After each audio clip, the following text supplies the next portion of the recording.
বন্ধুরা, বলতে গেলে প্রায় সারা বছরই কিন্তু বাজারে পটল পাওয়া যায়। অনেকেই এই পটল খেতে পছন্দ করে, আবার অনেকেই কিন্তু এই পটল খেতে একেবারেই পছন্দ করে না।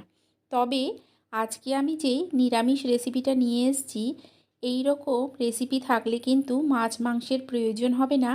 অনুষ্ঠান বাড়ির স্বাদকেও এই রেসিপি হার মানাবে। তাহলে চলুন দেরি না করে দেখে নেওয়া যাক যে এই রেসিপিটা আমি কিভাবে বানাই। এটা বানানোর জন্য আমাদের যেটা দরকার সেটা হচ্ছে পটল। এখানে দেখুন আমি নিয়ে নিয়েছি পটল। প্রথমের দিকে পটলগুলো কিন্তু কচি থাকে, আর এর ভেতরে বীজটাও কিন্তু খুব বেশি মোটা হয় না। সমস্ত পটলগুলোকে সাইডে রেখে একটা করে পটল নিয়ে পটলের দুধারটা ঠিক এইভাবে ছুরির সাহায্যে কেটে এটাকে আমি ছুলে নেব। তবে ছোলার সময় লক্ষ্য রাখতে হবে যেন পুরো খোসাটা না ছুলে ফেলা হয়। পটলের যে সবুজ অংশটা আছে সেটা কিছুটা করে রেখে দিতে হবে। একদম যদি সমস্তটা ছুলে ফেলা হয় তাহলে রান্নার পর এটা একদম নরম হয়ে যায়, তখন কিন্তু আর খেতে ভালো লাগে না। সমস্ত পটলগুলোকেই আমি একটু করে খোসা রেখে ছুলে নিয়েছি। এখন কি করব, সমস্ত পটলগুলোকেই আমি কেটে নিচ্ছি। ঠিক এই রকমভাবে সব পটলগুলোকে আমি কেটে নেব। সমস্ত পটলগুলোকে কেটে নিয়ে আমি এখানে দেখুন একটা বাটি নিয়েছি, এর মধ্যে সব পটলগুলোকে তুলে রেখে দেব। আর নিয়েছি এখানে আমি আলু। এখানে আমার 3টে মিডিয়াম সাইজের আলুর প্রয়োজন হবে, তাই আমি 3টে মিডিয়াম সাইজের আলু নিয়েছি। সমস্ত আলুগুলোকে কেটে নেব। তবে আমি আলুর সাইজটা একটু বড় করে রাখবো, একদম ছোট সাইজের টুকরো করব না। দেখুন আলুগুলোকে আমি ঠিক একই রকমভাবে কেটে নিচ্ছি। কেটে নিয়ে একটা বাটিতে আমি এখানে কিছুটা জল নিয়েছি, এর মধ্যে আলুগুলোকে ভিজিয়ে রাখবো। এতে কি হবে, আলুটা কালো হবে না। আলু যদি জলে ভিজিয়ে না রাখা হয় কেটে নেওয়ার পর, তাহলে এগুলো কালো হয়ে যায়।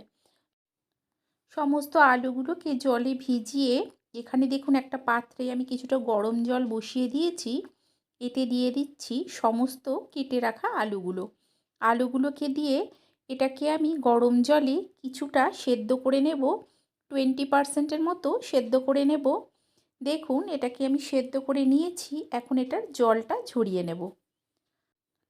সমস্ত আলুর জলটা ঝরিয়ে এখানে দেখুন একটা কড়াইতে আমি দিয়ে দিলাম কিছুটা সর্ষের তেল। তেলটা গরম হয়ে গেলে দিয়ে দিচ্ছি দেখুন কেটে রাখা সমস্ত পটলগুলো। সমস্ত পটলগুলোকে দিয়ে দেব লবণ। তবে হলুদটা কিন্তু আমি এখন দেব না। পটল ভাজার সময় যদি প্রথমেই হলুদটা দিয়ে দেওয়া হয়, তাহলে এই পটল ভাজার তেলটা একদম কালো হয়ে যায়।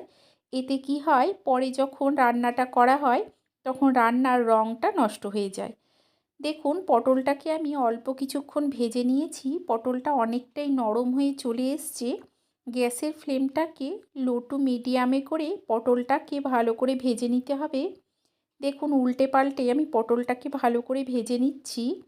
এই সময় এতে দিয়ে দেব আমি সামান্য একটু হলুদ। হলুদটা আমি আগে দিইনি, এই সময় দেব। দেখুন একদম অল্প একটু হলুদ দিয়ে দিলাম।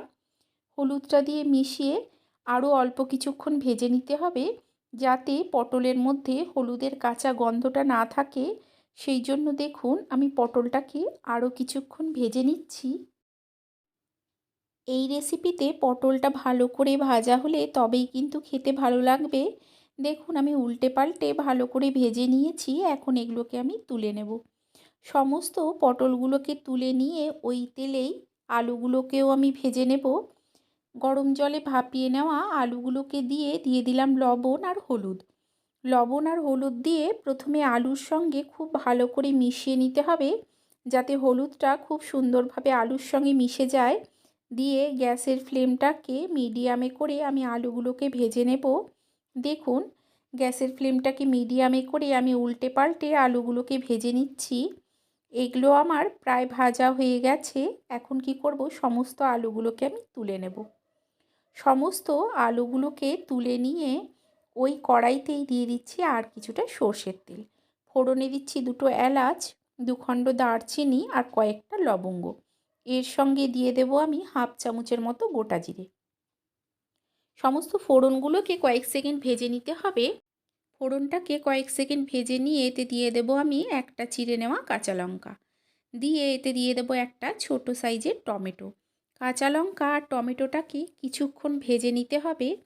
যতক্ষণ না এই টমেটোটা নরম হয়ে চলে আসছে ততক্ষণ অবধি এগুলোকে ভাজতে হবে। দেখুন আমি টমেটো আর কাঁচা লঙ্কাটাকে ভালো করে ভেজে নিচ্ছি।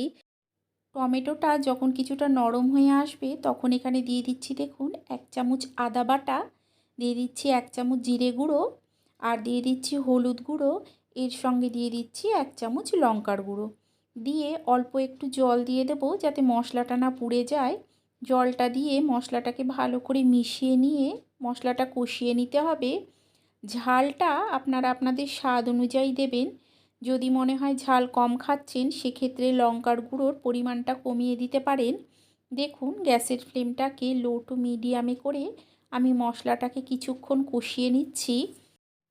10 মিনিটের মতো আমি মশলাটাকে কষিয়ে নেব। এতেই কিছুটা তেলটা আলাদা হয়ে চলে আসবে। দেখুন আমি মশলাটাকে 10 মিনিটের মতো কষিয়ে নিয়েছি, এর তেলটা অনেকটাই আলাদা হয়ে চলে এসছে। এই সময় এতে দিয়ে দেব আমি যে আলুটা আর পটলটাকে আমি ভেজে রেখেছিলাম, সেই আলুটা আর পটলটা একসঙ্গেই দিয়ে দেব।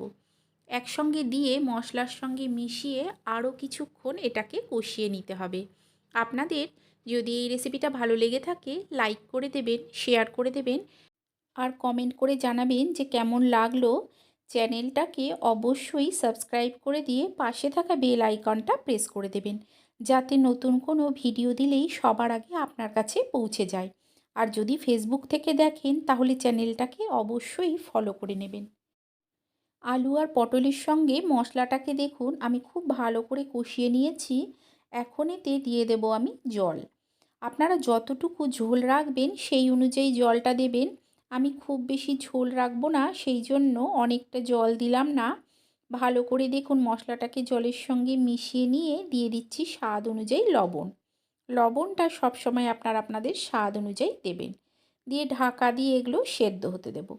কিছুক্ষণ পর দেখুন আমি ঢাকাটা তুলে নিচ্ছি। জলটা কিন্তু অনেকটাই টেনে গেছে, বেশ অনেকটা ঘন হয়ে চলে এসছে। একবার দেখে নেব যে আলুগুলো সেদ্ধ হয়েছে নাকি। দেখুন আলুগুলো কিন্তু ভালো মতো সেদ্ধ হয়ে গেছে। আলু পটল ভালো মতো সেদ্ধ হওয়ার পর দিয়ে দেব এতে মিষ্টি। আমি এখানে দেখুন দিয়ে দিচ্ছি চিনি। নিরামিষ যেহেতু মিষ্টিটা দেবেন খেতে ভালো লাগবে। আর সমস্ত কিছু সেদ্ধ হয়ে যাওয়ার পর তারপরেই মিষ্টিটা দেবেন। আগে মিষ্টি দিলে কি হয় সেদ্ধ হতে একটু বেশি সময় নেয়। দেখুন সমস্ত কিছুকে ভালো করে মিশিয়ে দিয়ে দিচ্ছি ঘি, আর দিয়ে দেব গরম মশলা। যেহেতু নিরামিষ ঘি গরম মশলাটা অবশ্যই দেবেন, এতেই কিন্তু স্বাদটা অনেকটাই বাড়িয়ে দেবে। তবে ঘি গরম মশলা দিয়ে বেশিক্ষণ ফোটানোর প্রয়োজন নেই। তৈরি হয়ে গেছে আমার এই রেসিপি। আপনারা অবশ্যই একবার এইভাবে বানিয়ে খাবেন, আশা করছি আপনাদেরও ভালো লাগবে। তাহলে চলুন আপনাদের সঙ্গে দেখা হচ্ছে আরও একটা নতুন ভিডিও নিয়ে।